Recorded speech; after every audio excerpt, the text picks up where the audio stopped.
goes in just like that. Grab the other press washer. Yep. Yep. Straight on there. See groove on. Good. Like that. And then this. So we got this. We got a tab in already. Okay. That's what the tab comes out.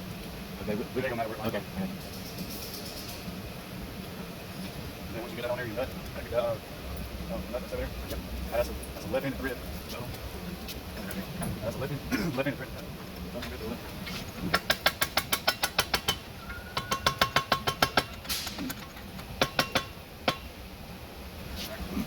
What you want to do is you want to get that turned around.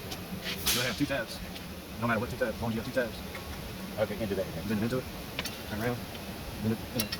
I see how you tap that in there. Tap with the hammer until it won't go no more. But you got to make sure you got two tabs. Okay.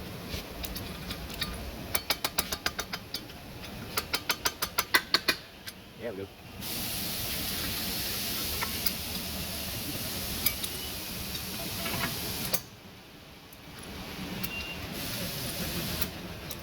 You get that on, grab that small pack. Get a big first one and set that. Put it on the same way you put this one on here. And then put the prop on. No matter which way it goes, just like that. That washer just like that. Just like this. Okay, there you go. And then that nut, and then the kick. It's all left hand, right? Okay. You tighten all the way with your wrench. Tighten with your fingers all the way, and then knock them over there and go to the wrench. All right. Work out good.